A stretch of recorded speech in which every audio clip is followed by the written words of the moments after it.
Yeah, good morning, good afternoon, good evening, depending your location, wherever that you are listening from. I am still remaining to your humble servant, Divine Chukwu aka Janto the Yahoo, Onezo Biafra-related. I come up once again today, being 25th of August 2026. I want to apologize to Biafrans. Please, listening to this my voice, you may ask yourself question, is this word coming from Janto the Yahoo? Yes, it's coming from Janto the Yahoo. Please, Biafrans, forgive and forget.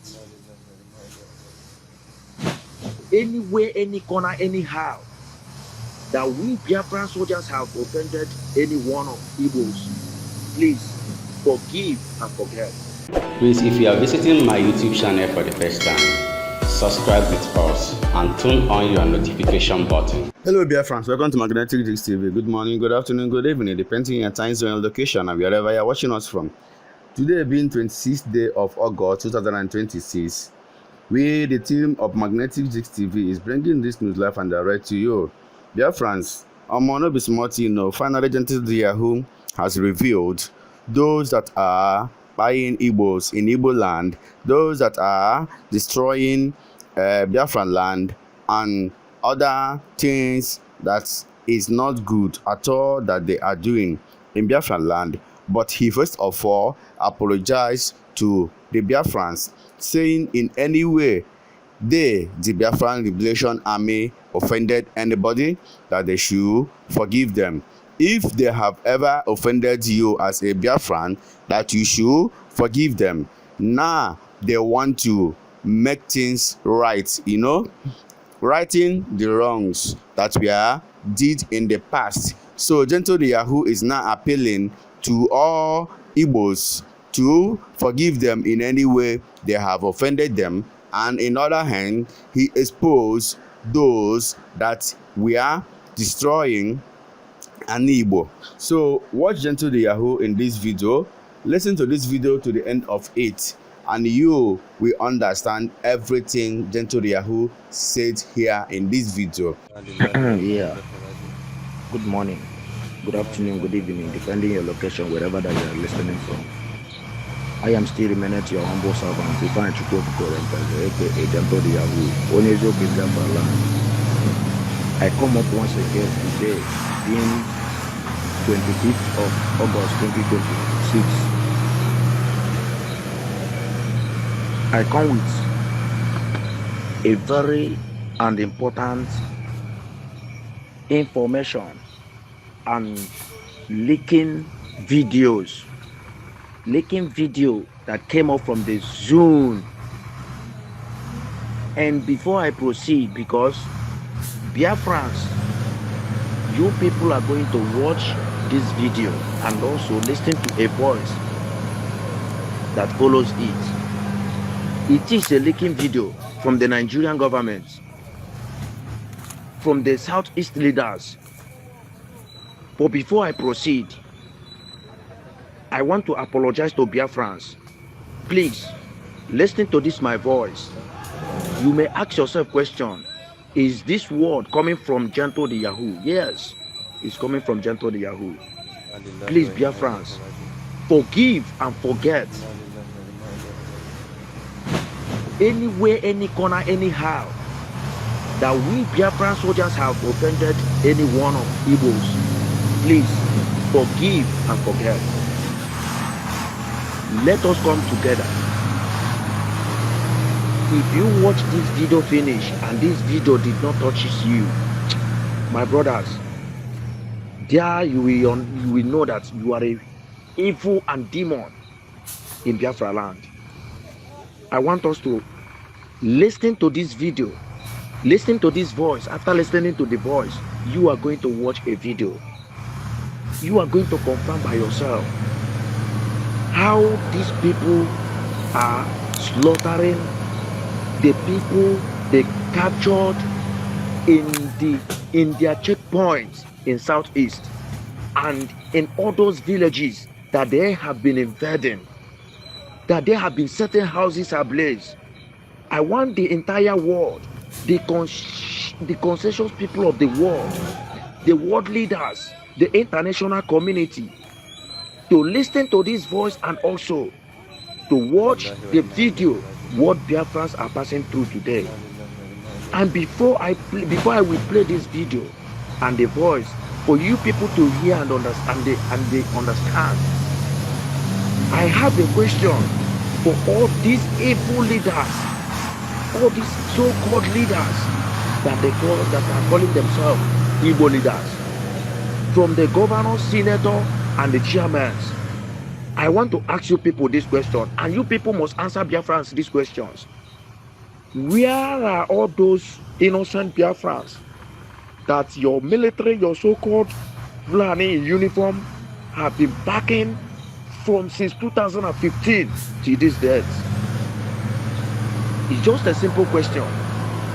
And if you are the lovers of freedom and the supporters of freedom, listening to this my voice, tag His Excellency Donald J. Trump, tag the Prime Minister of Israel in the person of Netanyahu, and make sure that this message, this my voice, gets to Alexander Stubb, the Finnish president. Make sure it goes to him so that he will understand the pains that Biafrans are passing through. Forget all those propaganda and allegations that they are throwing on us without a proper and a concrete evidence. I just want to make it clear today. For we Biafrans to understand and for we Biafrans to come together. This point we are is a point that we need to stand up together and speak together with one voice. Watch, listen to this voice and watch how our people has been slaughtering. The people that they have captured in villages and in their checkpoints. Look at how they packed them. One part of the southeast bush and slaughtered innocent Biafrans. This is a leaking video that leaked from one of them. From someone that what they are doing is burning a lot. Watch by yourself. Listen and watch by yourself and confirm by yourself. God bless you. Amarachi Dalushine. Echem na ihe tụbatara na ịma ihe tụbatara. Amarachi, ka m gwa gị exactly what is happening in Igbo, not Nigeria, in Igbo, what is happening in Igbo. Because na ihe mmanju osi na Nigeria wụ na ndị Boko Haram nọ na TikTok nọrọ n'ihe niile na-ashie ego, feel comfortable, na-egbukwe ndị amị, egbu ndị police, take over places, take community. Ma the right now enwere community nọ na north wu village adị akwụ Boko Haram ụgwọ, akwụ tax to Boko Haram, and they are living peacefully. Nobody is going after them. Then this group of Igbo bụzi ebe arụ ndị Fulani, ndị Boko Haram, ndị Fulani metere arụ, ndị Boko Haram metere na Igbo ka a na-anọ, ndị Igbo na-ata afụfụ ya. Onye Fulani commit a crime, kama anyị eme arrest, agachi onye Igbo na street, magburu ya egwu ma ọ gbagbuo ya, werugoro ụgwọ ihe ndị Fulani arụ ha commit. Yes, the saddening story here is this, and somebody ekwugo before now, onye ọwụna na-ana Igbo, anybody asụ Igbo ka na-asụ ihe a, ị na-ana n'ala Igbo, gbaa mbọ ka ị na n'oge.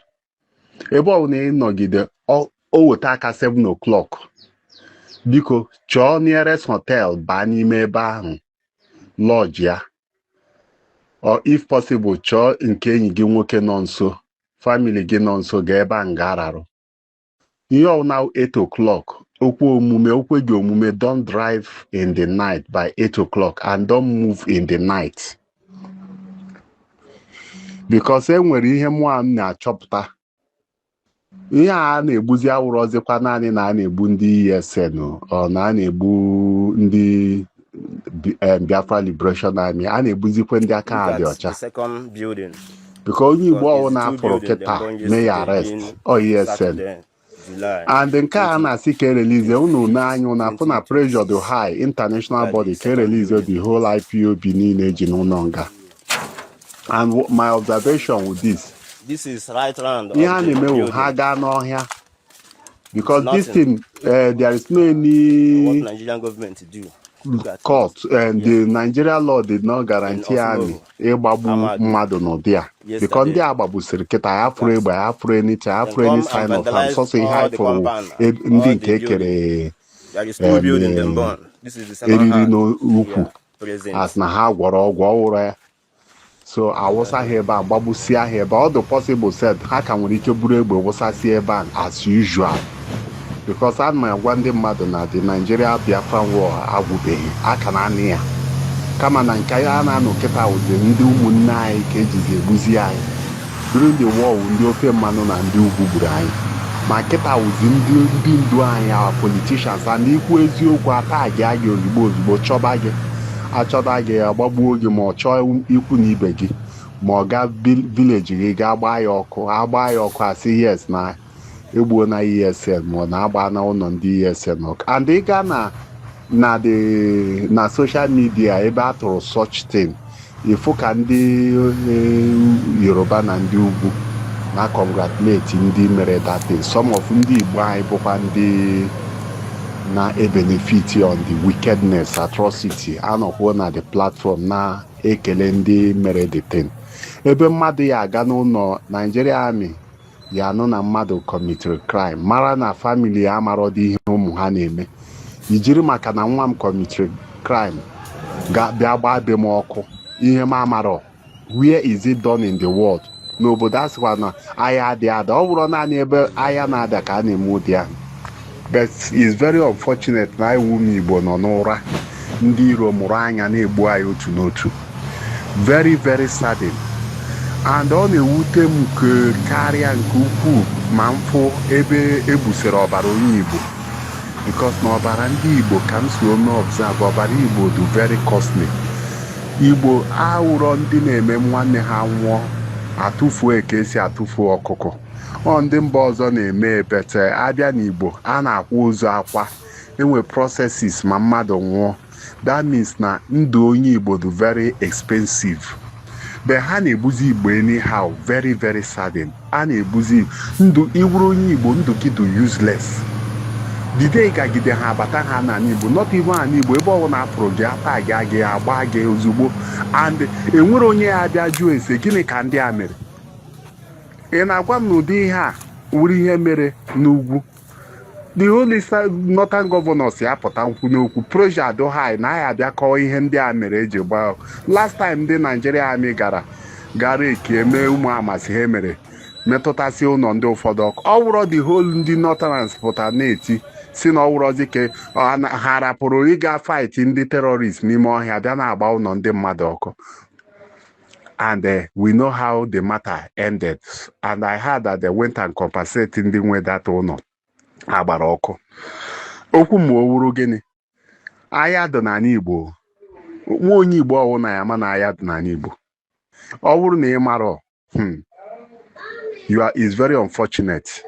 And this agha wa agha mụ na gị ama mbunwe egbe agha achịpụtasịrị anyị wụsa anyị na ọgbọ ogbugbu tọgbọ anyị a na-egbu one after the other na-atọrọ anyị otu one after the other. Then ndị Fulani do busy n'ọhịa na-eme training na-akwado so that ebugide gbuo ndị Igbo half ma na-egbunata na ọkacha ndị ahụ efiri uwu ndị nwe akpa obi because inwe ha akpa obi na-akpagharị na Igbo iwurugo ESN the day ha oyedo ha tọrọ gị from police or whoever ha tọghara gị whoever group nwetara gị tọrọ because ọ wụrụ naanị police ihe niile bụ security outfit government security outfit na Igbo na-eme arrest ha eme gị arrest the next thing kpam ha tag gị the next thing will call the group of people ndị ejide gaa na nkọwa ọhịa egbuo ha gị na n'akụkụ ọhịa were ofe egbe ma ọnyaba gị ihe n'onu ewuru na ana ESN agbagburu. Even nne gị ama mpụta bịa kwuo okwu gị nna gị ama mpụta bịa kwuo okwu gị Monaju, can no he has to this level. He has to this level. And the governors I am and say na hammer in her name. Because I am putting it to them I can't in her name. Oge ha tagiri ESS IPOB terrorist organization because ndị Igbo Eastern governors bụ ndị bụ ụzọ tag IPOB terrorist so proscribe on the IPOB all the Eastern governors oge abịa si ya na ọ dịrọ legit ha ga na-azụ attorney general ga nara akwụkwọ ikuke nke gosiri na ọ dịgo legit na IPOB wutere.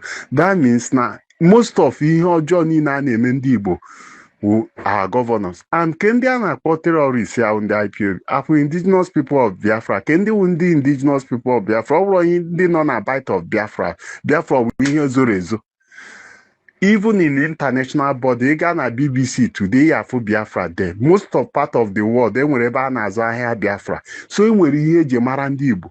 Even to an extent enwere ebe ihe ekwudobe okwu onye ugwu ma onye ọcha asị gị Biafra man. Then Igbo pụta gị bụ onye si na that particular place eji this particular name were mara gị jiri identity a were mara gị. Isi na Igbo onye isi tag ya that particular people, indigenous people subscribe ha as a terrorist organization. While na ndị Fulani na-egbusi mmadụ eme ihe niile, Nigeria have not called them terrorists. Despite now in the World Index terrorists, Fulani is recognized as one of the terrorist organizations. But Nigeria have not approved it. Onye mere anyị ha? Njuzi ajụjụ asịwa anyị njụjụ ajụ. Biko, ka onye rere Igbo nara change. Can somebody tell me onye rere Igbo wo nara change ya? Ejizi ndụ anyị jido valueless. A na-egbuzi ikwu egbu ibe anyị. God knows, ọnụ anjụ ọ na-ekwu okwu a Chukwu maka obi m dụ. Ọ bụrụ na ọ ekwu ome akara m ị na-ebe akwa weta anya mmiri. Achịkọta ụmụ okorobịa, ụmụ Igbo, ụmụazị na-amara value of life ebinye ha egbe. Chịrụsọm ndị ugwu winye n'ime ha as ndị amị. Si ngwa ha ga-agbagbusie ụmụnne ha pụta na-eme ọnụ. Ịgbagburu nwanne gị na-eme ọnụ. Ịmakwa na igbu mmadụ na ala Igbo wa arụ. Anyị jide ala Igbo na-defile the land. Na-defile ala Igbo. Na-achụ mmụọ bụ mmụọ na-achụ echekwa obodo ala Igbo. Mmụọ Chukwu jiwo na-echekwa obodo ala Igbo na-achụ ya ọsọ. Weta abụmọnụ na-edebe n'ala Igbo.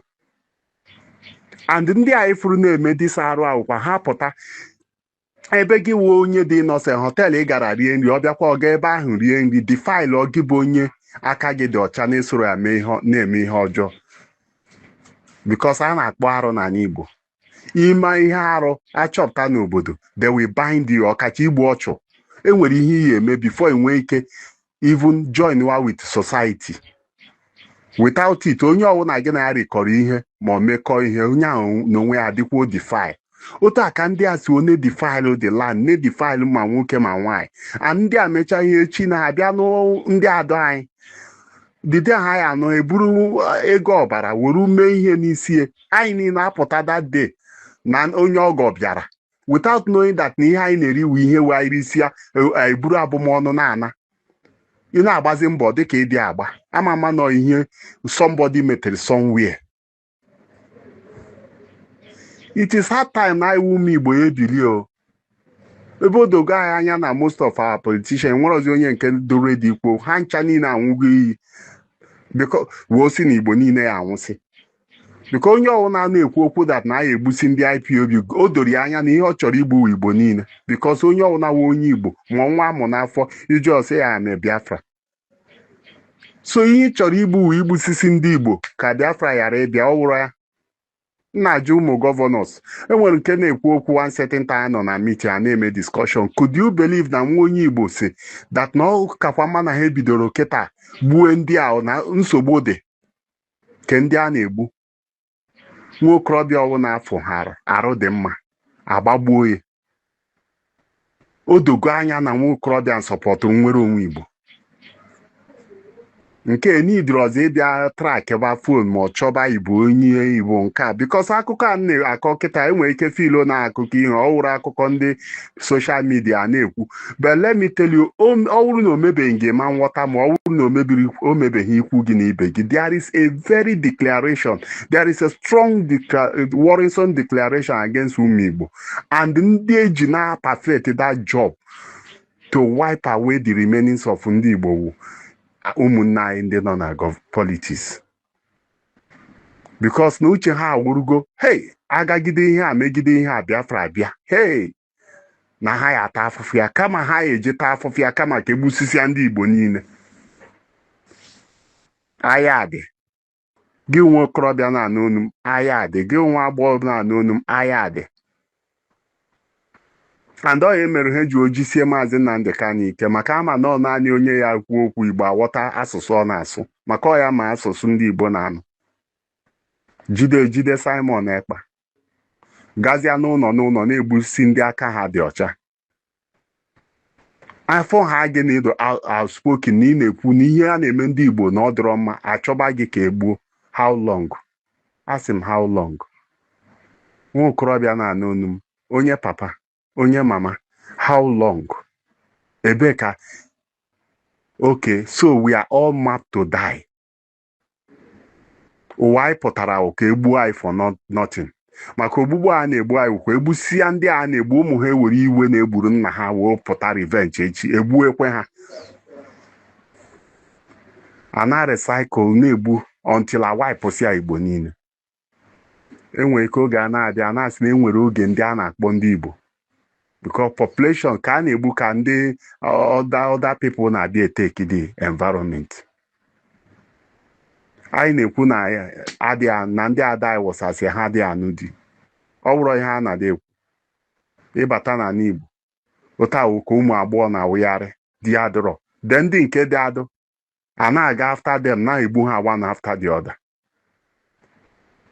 gị bụ onye na-egosi na ọ gbasara gị ọ gbasara gị one way or the other ifilo na ịmụrụ nwa nwoke na nwaanyị ka ị mụrụ ọ gbasara gị onye a na-agbagbu uwe onye nwere ike pụta bịa nụ nwa gị echi Igbo bụ Igbo ekwuo na m ka o si odoro m o nwere ntị nụrụ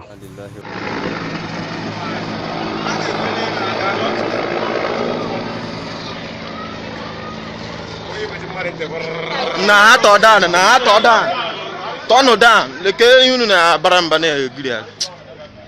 Now Ugo 247 is telling us concerning how Chika Edoziem, the SDOX, how they sold ESN when Mazi Nnamdi Kanu was caught, how they wanted to convert Gentle the Yahoo, Butuzo, Ikonso, then Ikonso was alive, how they wanted to convert them into Ebubago with the help of the Eastern governors, but Gentle the Yahoo and his commanders then refused, because Gentle the Yahoo as of then was not a commander, so they refused. Listen to Go 247 to understand exactly what Go 247 is saying in this video.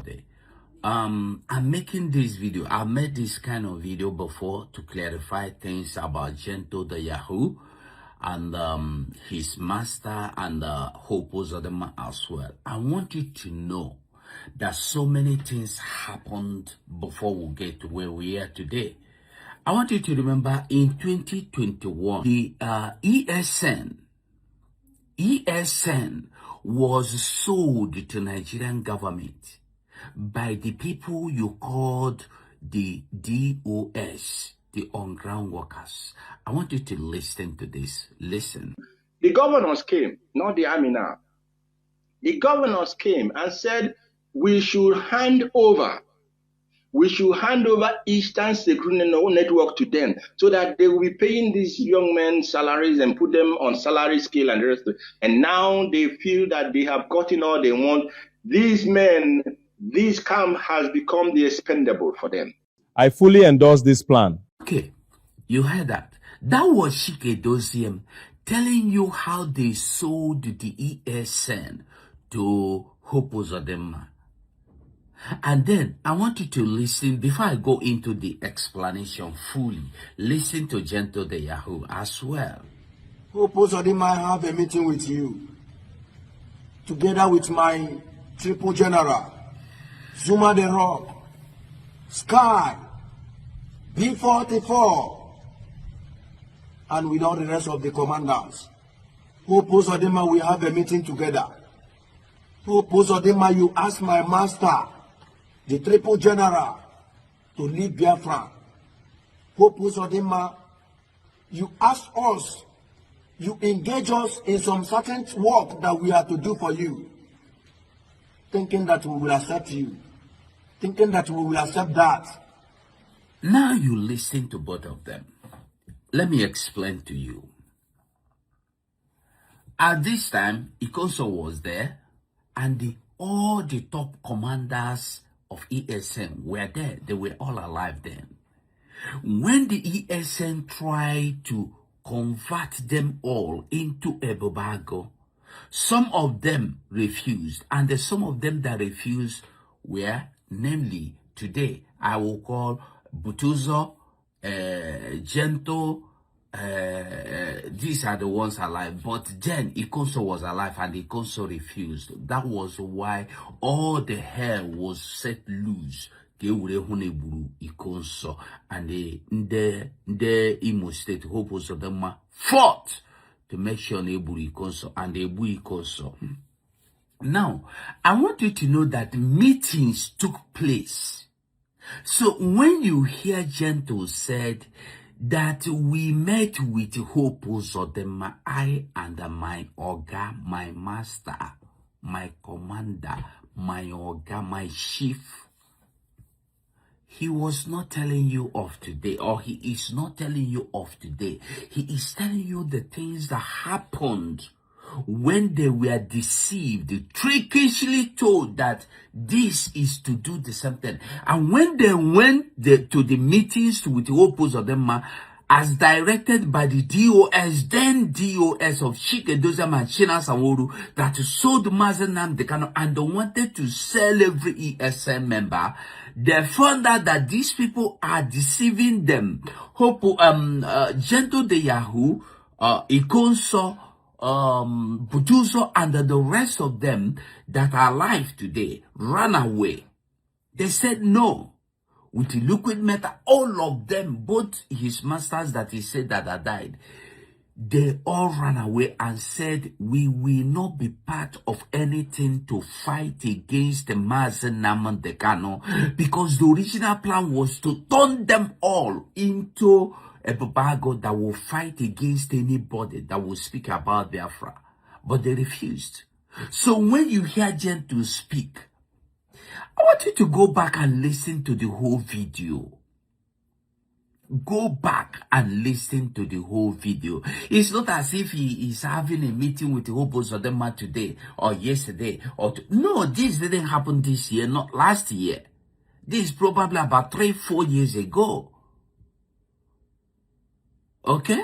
And I want you to know that when Simon Ekpa came into the scene, these people did not just jump in to follow Simon. They fought battle, they argued, they disagreed with Simon, believing that Simon Ekpa was not real then. Until they come to realize that Simon Ekpa is real, then they followed him. So this is not just something that happened in a day. So when this hijacker criminal, when you see a hijacker, a criminal, trying to use this video to justify himself, herself, that Gento is working with the opposite of them, I want you to know that that person is evil, and it shall never be well with them.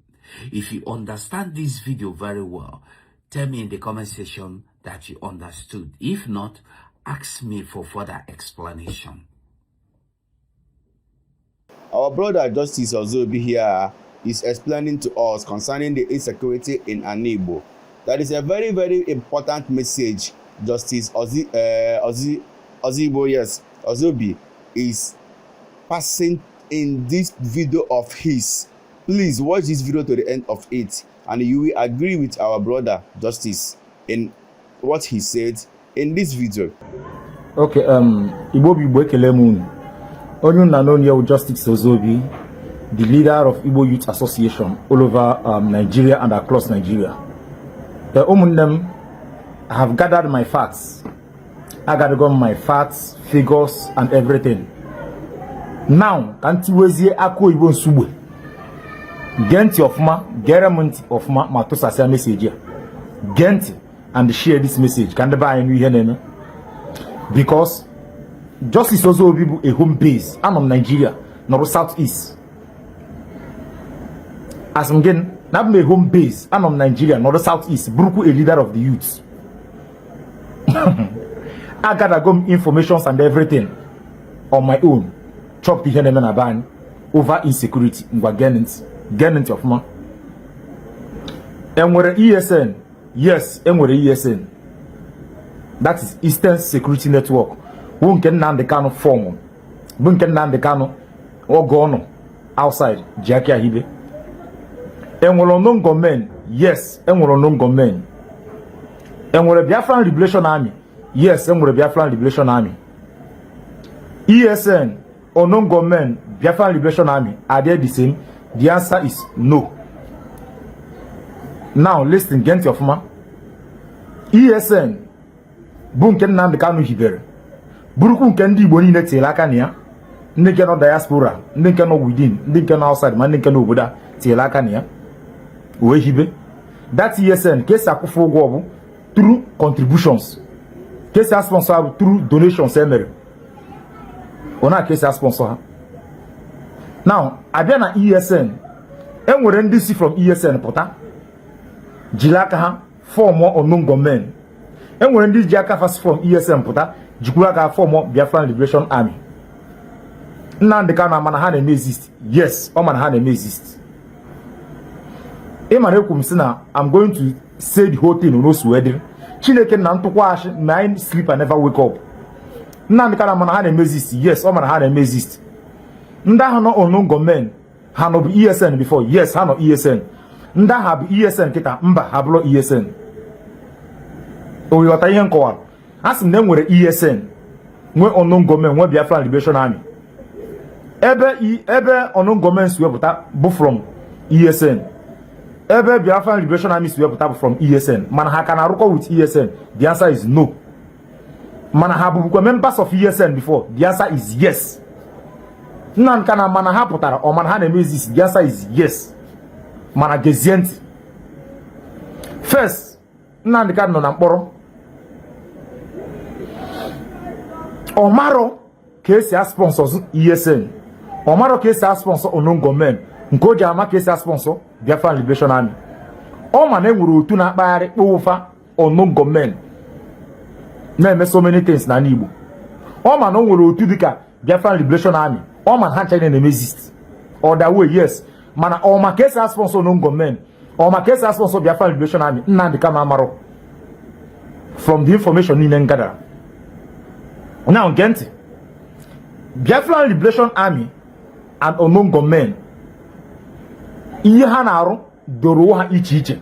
Now, Biafran Liberation Army, we the group na sponsor, Bohawa Diego na sponsor Denka. Unknown government from information Ngadara, and we run the sponsor, how an Ejaka kidnap on the mother, not a halamson, where you were making sponsor ye had you go and walk. How come I could you and I won't get the same once? How did Jakafa a kidnap on the mother? I kidnap on the mother. You see from Ego the Hana Taranda when I sponsor her. According to information in Ngada, had they kidnap on the mother based on Hatchori Jega Robono, based on Hachi Jebobamutu, Hane Mia, based on Hachi Jene Gongwog, Hane Mia, based on Hachi Jene Fiduha, warrior now a Mekuyan Lozo. Onya had kidnap on the body. To God who made me and you, none the kind of pota. From Mporo, who ya no so many things who never expect. He had the cookie that barome within the cano, or Mapro and the Mevida. Man, up put the cami had denied or no government into Omar on the harbor.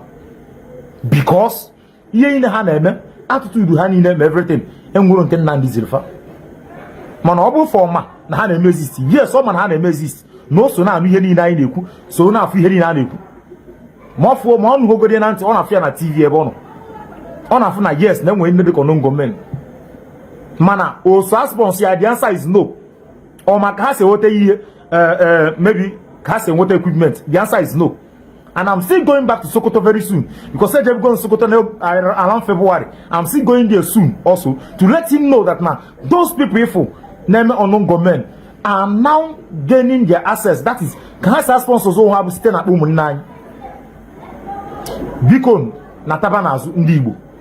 Ije na police station kita. Only Igbo kacha, police kacha do wicked, Boni Igbo. That is police kacha do wicked, then when na Southeast Boni Igbo. And one station of Niger, na Bron Igbo problem, and when ya, na police station nine. He had a Mendibo na police station na Igbo. That is, he joined that places. Here the Ugwausa, Mob Yoruba land, Mob South. In a check or the same police na roll rubber and roll rubber. Why in Kaija Diche? Why is this that name here and we have no authority no Nibu or change a woman near or not? I guess what Biafra. Emmanuel Jonathan na Biafra nefo. Or not I guess what Biafra for crying out loud. Simple opportunity in water nearby DSM, but a web. He will lead kidnap Bazian the Ban, what is Susan the Ban? He will record that opportunity now. Cause or the real ESM now problem. He will go opportunity now. Mezie IPOB, Nan the Cam, Hanem was issue, no flackers.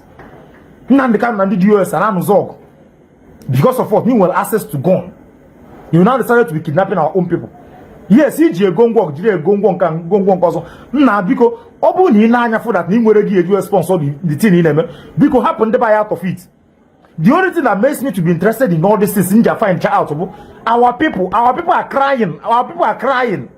And when that promote her, when that Apple machine, when that Apple Lego, when they kidnap, yes, he make you woman because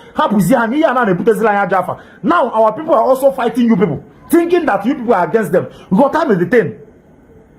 ESN is being sponsored by donation money and MM.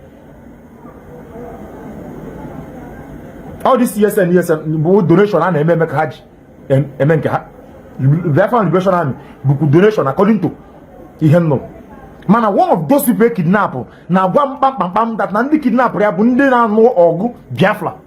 And one of the architect supporter of Biafran Liberation before. Up somebody in the cook Biafra every time. I was surprised with this man after kidnap Charlie. He had mellow phone, money bois, money to, money no money say, Hana what has not the name yes and they kidnap her. Now, honorable by you a drug, name yes and there's no cash, Corbin had a kidnap on the buy. Only is a kidnap le coup, not one that name Biafran Liberation Army, because they could not on the ESN, because they could. And where a reason, in every nonsense, there must be sense on it. Ndi was never what I can never quack waka, Nian Honian, Nian or Nia. Can they be a kidnap on the ban? Oh, heck, habo. Why in the Baja or Biafran armies? How about Biafran army? Where ESN? Because I'm on Cobunke. Man, for me, half of the man, some that Nebiano, yes, nearly none and never be a Biafra. How when I have we woman, you will take a response on a camera. Or I was by force. Or by force, or Zona, I switch with the Biafran one. I've been number one advocate of Mazen and the Cam, IPOB and the less of them. Man, this is it. No, this is not it. Because, oh, Kaina Taban, Muas, Adama Sport, Kuyojo. Adama Sport, Kuyojo. Each create a group of non socket boy. Get a Nigeria General Borg, happen the ban, leave our people alone. Get a Nigeria General Borg. Leave innocent people alone. Leave innocent poor masses. How can I back your government email? Do us to Kunema? Again, Kaiji Kotan, again. Government in the man, I want a moon wine. Who moon nine to Suji but the southeast. Okosileposi. Go and find this number state. And one powerful businessman can number hunter in a office go. Manana send by and a tobacco develop Uban. Ona I guess we will take freedom one. Or Quakanama get you a room. Let us tell ourselves the truth. Ndinemi are quite alright. Boom bang. Oh moon nine a year. And how abundant I know Biafra. How on a me and in how on a Roger Banine. Mazin Namdekan will come out very soon. And Opota, will be happy over all these things. Or you mention in a million Namdekan. And again, let me even remind you. The best solution for all these things would be the release of Mazin Namdekan. Because all the mind that number Mazin Namdekan now in. That is manage the all these things are them. Every group of Najaka has sponsor then. How come get a desire? On a make a service. Give me one of them kidnapping us. Energy the blown and the cam.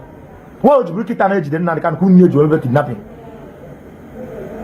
Ujapa Asahom Aloe. Oja kwasa malo happen na Igbo ka Igbo juoyi. This is getting out of hand. Happen na Igbo ka Igbo juoyi. Happen na Igbo ka Igbo juoyi. Thank you very much. Our brother here is passing this message to Hausas that they should come up and take over their land from Fulani that has, Fulani another go hand in Adan Zonunde Hausa. So I'm was in the Hausa that now Hausas should wake up and take over their land. Yes, so Hausa people, stop being a slave under Fulanis. They are not the owner of your land. Hausa, you are the owner of your land. Stop being a slave. Come out and protest. Come out and speak the truth. Tell the whole world that Fulani, you people don't know where they came from. They are not your brothers. Come out and demand for your freedom. You people need freedom. It's not all about jumping trailer from Lagos to Kaduna to East, jumping, running away from your land. Why the Fulanis are taking your land? Speak out so that the world will hear you. Don't be a slave under Fulanis because they will take all your land and they will chase you people away or kill all of you. I was start to wake up now. our brother here is replying those that we are castigating him, telling him that he's jobless. That's why he is talking about Biafra. Right now, he's responding to them, telling them that he is not jobless, that he is skillful in his works. Listen to him to hear what he said. Come online, start insulting people the way you like. Do your findings. Have a concrete evidence. You said I am jobless. I don't have how to work. That is why I'm dictating for Biafra. My dear, look at one of my work here. I will still show you people that I sew clothes for, that they are very happy with it. I sew security uniform like civil defense, army, police. I can sew them very well. I can sew any type of native wear that you want. Any senator style, I can sew it for you. So how am I jobless? You said I don't have one work back. I still work for corporate organization. Yeah, I work with them too. Don't let me. I'm doing 3 things. But still, because of the way things are going on in the country, I still want the Biafra. Because it's the only Biafran that they have a good mentality. They are productive. Those people, they have sense very well. They are not like those Fulani that is ruling this country. If it is Igbo man that is ruling this country now, people from outside country will be coming here to live their life just the way we go to UK and other places. That is what we are talking about. It's not about you from north, you from north. What are you benefiting from that northern land that you think that you are? What are you benefiting? Is it not Almajiri everywhere? Me, I'm from north too. But I know what I'm talking about. The Biafra, the only way out, where the government will look to their citizens. Stop being talking as the way you want. This is a modern era. You are not in the ancient time. Thank you, everyone. Thank you, brothers and sisters. Please, what we pray for is peace in Igbo, is peace in Biafra land. Udoshiano. Thank you. Share this video. Let us interact in our comment section. We all love you. Bye.